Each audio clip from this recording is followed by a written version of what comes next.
With all these terrible things happening, you would think that our president will at least make an attempt to bring us together, but he didn't. Hit some new lows over the weekend with the MAGA gang desperately trying to characterize this kid who murdered Charlie Kirk as anything other than one of them and doing everything they can to score political points from. Last night, it came out that Jimmy Kimmel Live, the program hosted by Jimmy Kimmel, late night show on ABC, will be preempted indefinitely. That's from a spokesperson from ABC who hosts that show. What we've got here now is people on the right cheering, including the President of the United States, and people on the left crying censorship, including the former President of the United States, Barack Obama. And we're going to break this down. We're going to talk about what it is, what it isn't, some opinion about what it may be, as we see the second most highly rated late night television now indefinitely suspended. This comes on the heels of Stephen Colbert's program being completely canceled by CBS News just months ago. So what does this look like? A lot of this stems from Jimmy Kimmel making a statement in a monologue on Monday night. I'm not going to play the statement, but he effectively said that the people on the right did a lot of work over the weekend to try to say that the Charlie Kirk assassin was a member of the left, when in reality, he was a member of the right. That was a demonstrably false statement, but you started to see kind of a grassroots movement among the providers, the local networks, the local station owners, including Nexstar and Sinclair Broadcasting, that own the ABC affiliates across the country, say, we are going to preempt this show. We didn't like that statement. We're going to play something else. Now, that is has a lot of things tied to it, whether it be their FCC license as broadcasters. They are regulated by the Federal Communications Commission, or it may be that in the parts of the country where they operate, that's not the content that their audience wants to see. As a reaction to that, ABC, the parent company, Disney, decided to pull him indefinitely from air. Now, there's a lot to get into this. Is this a financial decision by Disney? Is this censorship, as many on the left are trying to say? I don't think so. I don't think it's censorship like they want you to believe. But I also want to hear from you. What did you think about this? Do you think that America needs to be careful, as there are a lot of knee-jerk reactions in the wake of that horrific assassination of Charlie Kirk when it comes to speech, something that Charlie Kirk fought for, free speech, free open debate. I think we need to also look at the entire medium of late night talk shows at this point, because we already know that Stephen Colbert was canceled, his entire program, and he was the leader of late night talk shows, had the best ratings or just a few months back. And there were already articles starting to come out about what happens to Jimmy Kimmel. He was in second place, didn't have as much viewership. It was about 750,000 viewers average less for his program than the Colbert Show. But I do want to start off by saying I believe that the art form of comedy in and of itself, many times is designed to push boundaries, to make people uncomfortable. There's obviously different styles of comedy. There's different things. But in the history of late night television, especially in the modern era, many times, especially if you think back to Jay Leno and things of that, their mockery would be of those in power, not based off party. It was pretty uniformly across the board that they took shots at all of the different people in power, and that their comedy was made to give commentary on those in power in a different way, in a lighthearted way in some ways, and sometimes in a very jarring way.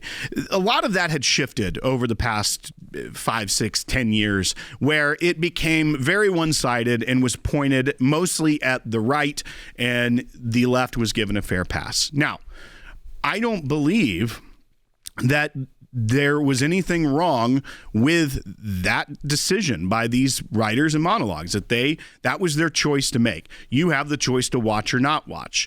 The fact is, though, Jimmy Kimmel in the second quarter of this year averaged about 1.7 million viewers a night. That was about 750,000 less than the leader, Colbert. Only 220,000 in the target ad demographic, 18 to 49 years old. That's where they make the bulk of their money. We know that year over year viewership, late night shows were down 9% in total viewers and 21% in the demo. When you think about that, people were already talking about, is Jimmy Kimmel going to be the next one to fall? Forbes wrote in July of this year, the fate of late night TV may now be with Jimmy Kimmel Live. The host, Jimmy Kimmel's contract with Disney is set to end in 2026, and its renewal or lapse will say something about the genre more generally.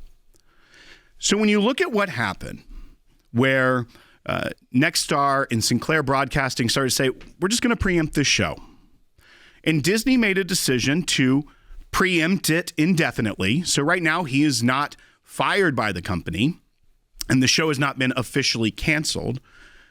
I genuinely think that this is a business decision by Disney. I think it may be opportunistic, that this is something, a moment we can use and not even have to get to the painful negotiation process of renewing or not renewing. We know that the Colbert Show cost over $100 million annually to make, and it lost about $40 million a year.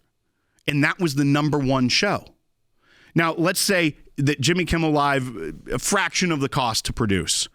Still, probably not making very much money for the company, if not losing. I think that this is a medium and an art form, the late night show, that is going away. But the left is still calling censorship. We see this from Washington Post, this headline: censorship fears deepen after ABC suspends Jimmy Kimmel over Kirk comments. It goes on to say, right-wing campaign to shut down perceived detractors of the late conservative activist Charlie Kirk reverberated on Thursday after ABC announced it would indefinitely suspend late-night host Jimmy Kimmel. The news, announced late Wednesday, rocked Hollywood, prompting many in the entertainment industry to accuse ABC of buckling to a censorship campaign. We also see former President of the United States, Barack Obama, put this out about 2 hours ago on X. After years of complaining about cancel culture, the current administration has taken it to a new and dangerous level by routinely threatening regulatory action against media companies unless they muzzle or fire reporters and commentators it doesn't like. He goes on to say, this is precisely the kind of government coercion that the First Amendment was designed to prevent, and media companies need to start standing up rather than capitulating to it. Here's my question for the former president. Where was this tweet when we knew that his vice president, who was president of the United States at the time, was putting pressure on social media companies, something that isn't regulated by the FCC, to silence one side, one opinion, to deplatform individuals, to throttle the reach of individuals, including Turning Point USA. We actually found out about that not only was it the censorship campaign they pushed on social media against Turning Point USA, but we found out during the hearings that actually under Operation Arctic Frost with the FBI, they were investigating organizations that were conservative, including Turning Point USA.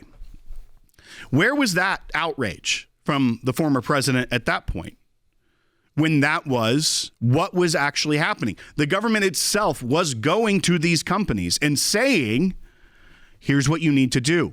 We've seen the communication. We've seen the lists that were sent from the Biden administration to these companies to try and censor American speech. Let's go to Justin calling in California on line 2. Justin, you're on Seculo. Yeah, Jimmy Kimmel's freedom of speech has not been violated in any way. I mean, he has always been able to say whatever he wants, and he still can. But like you said, he works for a company, and that production company can choose to end his show if they believe, and rightfully so in this case, that his comments were insensitive and outrageous. Exactly. And in reality, what we have seen is we have seen horrific speech across the country, and not a single individual that has been going much further than Jimmy Kimmel even did. People that are celebrating the assassination of an American, of a father, of a husband, celebrating it. They're not being arrested by the government. No, but are they losing their jobs? A lot of them are. Why? Because the employer thinks it's disgusting and doesn't want that to be a part of their workplace culture or something that they want representing their company.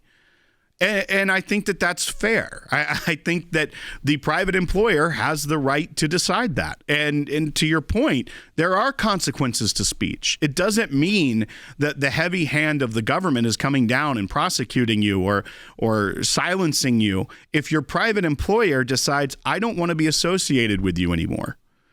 You don't have that right to say whatever you want, and there not be consequences in your personal life. So I just say that I agree with you, Justin, but I also want to make sure that we are careful with the First Amendment. We do stand for robust speech.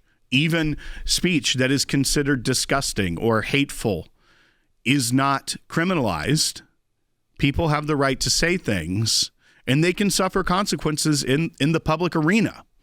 And we can combat that speech with more speech by pointing out their speech.